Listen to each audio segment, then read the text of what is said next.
அஸ்ஸலாமு அலைக்கும் வரஹ்மத்துல்லாஹி வபரகாத்து. போகிற போக்க பார்த்தா பாபர் அவராக முன் வந்து மோடிஜியுடைய அக்கா மகனை கூப்பிட்டு, இந்தாப்பா இந்த இடத்த வச்சுக்க, உனக்கு ஃப்யூச்சரில் வந்து கோயில் கட்ட தேவைப்படலாம், அதனால் இதில் கோயில் கட்டி மக்களுக்கு நீ நல்லது செய்ய அப்படின்னு சொல்லி பாபர் அவராக முன் வந்து கொடுத்தாரு அப்படின்னு சொல்லி 6வது 8வது பாட புஸ்தகத்திலலாம் எழுதி வச்சிருவாங்க போல தெரியுது. நடக்கிறதெல்லாம் பார்த்தா அப்படித்தான் தெரியுது. பாஜக எல்முருகன்ல இருந்து ஆரம்பிச்சு பாண்டிச்சேரி ஆளுநர் தமிழிசை அக்கா வரைக்கும் கோயில் குளங்களை சுத்தம் பண்றது என்ன, ஏன் நம்ம ஆளுநர் கூட வந்து கோயில் குப்பைகள் எல்லாம் வந்து கூட்டி அந்த ராமர் கோயிலுக்காக வந்து அழைப்பு கொடுக்கறதுக்கு அதை ஒரு சங்கேத பாஷையா வச்சது என்ன, குஷ்பு அக்கா வந்து ராமர் பாடலை பாடி மக்களுக்கு அழைப்பு கொடுக்கறது என்ன, இதெல்லாம் தாண்டி ஒரு படி மேல போய் நம்ம சூப்பர் ஸ்டார் 500 வருஷமா நடந்துகிட்டு இருந்த பிரச்சனைக்கு இன்னைக்கு தான் ஏன் தீர்ப்பு கிடைச்சிருக்கு அப்படின்னு சொல்றது என்ன, ஆக்ஷன் கிங் 500 வருஷமா மக்கள் எதிர்பார்த்து இருந்தது இன்னைக்கு நடக்க போகுது அப்படின்னு சொல்றது என்ன, இப்படி ஏகப்பட்ட விஷயங்கள் நடந்துகிட்டு இருக்குது. ஆனா உண்மை என்ன அப்படிங்கிறத மக்களுக்கு சிந்திச்சு யோசிச்சு செயல்படுற மக்களுக்கு கண்டிப்பா தெரியும். அந்த உண்மையை நமக்குள்ளார பகிர்ந்துக்கணுமா இல்லையா, அது இன்னைக்கு குறிப்பா பகிர்ந்துக்கணும். அதை வந்து பகிர்றதுக்கான வீடியோ தான் இது.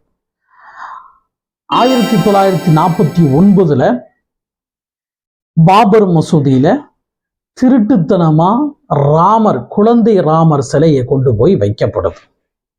1949 இன்னைக்கு ராமர் கோயில் கட்டியிருக்காங்களா இல்லையா, பாபர் மசூதி இடிச்சு தரமட்டமாக்கிட்டு அநியாயமான முறையில அப்பாவி மக்களை கொன்னு குவிச்சு கலவரங்கிற பேர்ல வந்து அவங்க தங்களுடைய விரோதத்தை எதிர்ப்பை அத்துமீறி காட்டி அதுல பாபர் மசூதி இடிக்கப்பட்ட இடத்துல தான் இன்னைக்கு ராமர் கோயில் கட்டப்பட்டு திறப்பு விழா நடந்துகிட்டு இருக்குது.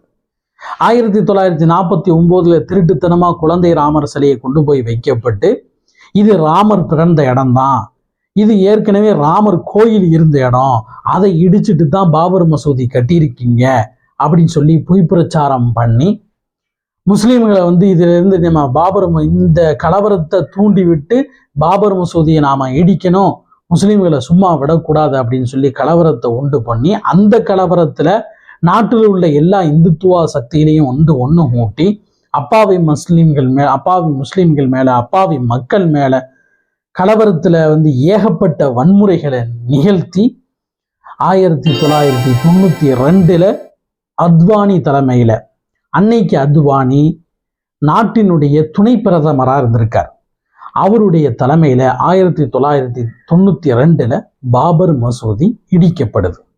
அன்னையிலேருந்து வழக்கு தொடுத்துக்கிட்டே வந்து எப்படி தீர்ப்பு வந்துச்சு அப்படிங்கிறது நமக்கு அது ஒரு கேவலமான தீர்ப்பு, அது என்னங்கிறது நமக்கு தெரியும். இப்ப அந்த பாபர் மசூதி இடிக்கப்பட்டு கட்டப்பட்டது தான் இந்த ராமர் கோயில். அன்னையில இருந்து ஆரம்பிச்சு இஸ்லாமியர்கள் மேல, பார்ப்பனர் அல்லாத இந்து மக்கள் மேல, குறிப்பா தலித் மக்கள் மேல ஏகப்பட்ட வன்முறைகள் நிகழ்த்தப்பட்டிருக்குது. ஏன் பாஜக ஆட்சியில மத்தியில இருக்கக்கூடிய இந்த கடந்த 9 ஆண்டுகள்ல யோகி ஆதித்யநாத் அவருடைய தலைமையில யூபியினுடைய முதல்வர் ஏகப்பட்ட அத்துமீறல்கள் வன்முறை சம்பவங்கள்லாம் நடந்திருக்குது. மாட்டுக்கறி வச்சிருந்தார் அப்படிங்கிறதுக்காக வேண்டி அடிச்சு கொன்னது, ட்ரெயின்ல ஏதோ வந்து ரம்ஜான் நேரத்துல ஏறி வந்ததுக்காக வேண்டி ஏதோ ஒன்று பேச்சுவார்த்தையில் நடக்கும்போது ஒரு சின்ன பையனை கொன்னது. 2002 குஜராத்தில் மிகப்பெரிய ஒரு கலவரம் நடந்துச்சு. குறிப்பா இஸ்லாமியர்கள் மேல ரொம்ப அத்துமீறல்கள் நடந்துச்சு. ஏகப்பட்ட குடும்பங்களை வந்து குடும்பமா வந்து கொன்னாங்க. பில்கிஸ் பானு, அதுல ஒரு பொண்ணு தான் பில்கிஸ் பானு, கன்சீவா இருக்கு அந்த அம்மா. அந்த பொண்ணு கன்சீவா இருக்கும் போதே அந்த பொண்ணு முன்னாடியே அந்த பொண்ணுடைய குடும்பத்தை எல்லாத்தையும் கொல்றானுங்க. அதுவும் அப்படி கொன்னும் வெறி அடங்காம அந்த பொண்ணு கன்சீவா இருக்கிற அந்த பொண்ணை கேங் ரேப், கூட்டு பாலியல் வன்புணர்வு செய்யறானுங்க. செஞ்சதுல அந்த வழக்குல சம்பந்தப்பட்ட எல்லாமே பார்ப்பனியர்கள் பிராமணர்களாக இருக்கிறதுனால விடுதலை தண்டனை காலம் முடியறதுக்கு முன்னாடியே அவங்கள விடுதலை செய்யறாங்க.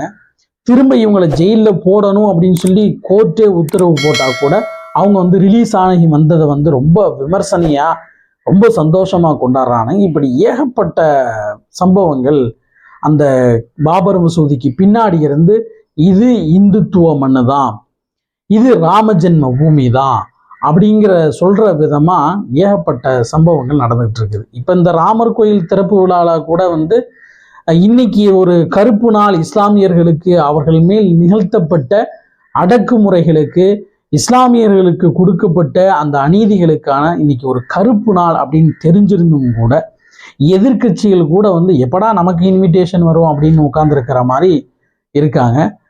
இதில் வந்து ராமர் கோயில் திறப்பு விழா அப்படிங்கிறது அவர்களுடைய உரிமைன்னு சொல்கிறாங்களே ஒழிய இது இஸ்லாமியர்கள் மேல் இன்னைக்கு அவர்களுக்கு நிகழ்த்தப்பட்ட அநீதிகளுக்கு அவர்களுக்கான இன்னைக்கு கருப்பு நாள் அப்படின்னு சொல்லி யாரும் ஒரு அறிக்கை கூட விடலை. ஏன் இந்தியா அப்படிங்கிற கூட்டணியில் இருக்கக்கூடிய காங்கிரஸ்ல கூட வலுவான ஒரு எதிர்ப்பு வந்து எங்கேயுமே வந்து பார்க்கவே முடியல. ஆக மொத்தத்தில் உண்மை என்ன அப்படின்னா, நம்ம பழமொழி கேள்விப்பட்டிருப்போம், 1000 கைகள் மறைத்தாலும் ஆதவன் மறைவதில்லை அப்படின்னு. அந்த பழமொழிக்கு உண்மையான உதாரணம் இதுதான். நீங்க எவ்வளவு விமர்சனையாக கொண்டாடினாலும் அது பாபர் மசூதி இருந்த இடம்தான். பாபர் மஸ்ஜிதை இடிச்சிட்டு தான் நீங்க ராமர் கோயிலை கட்டியிருக்கீங்க ஒழிய ராமர் கோயில் இருந்த இடத்துல அதை இடிச்சிட்டு பாபர் மசூதி கட்டப்படலை. இதுதான் 1000 வருஷம் என்ன 5000 வருஷமானாலும் இந்த உண்மையை உங்களால அழிக்கவே முடியாது.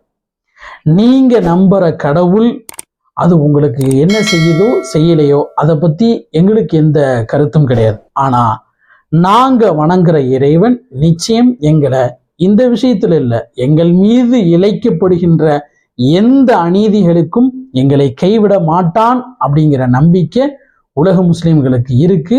அந்த நம்பிக்கையோட தான் நாங்க இந்த நாளை எல்லா நாளும் போல இந்த நாளை நாங்க வந்து கடந்து போறோம் அப்படிங்கிற விஷயத்தை நாம இந்த வீடியோல பதிவு செஞ்சுக்கிறோம். அஸ்ஸலாமு அலைக்கும் வரஹ்மத்துல்லாஹி வபரகாத்துஹு.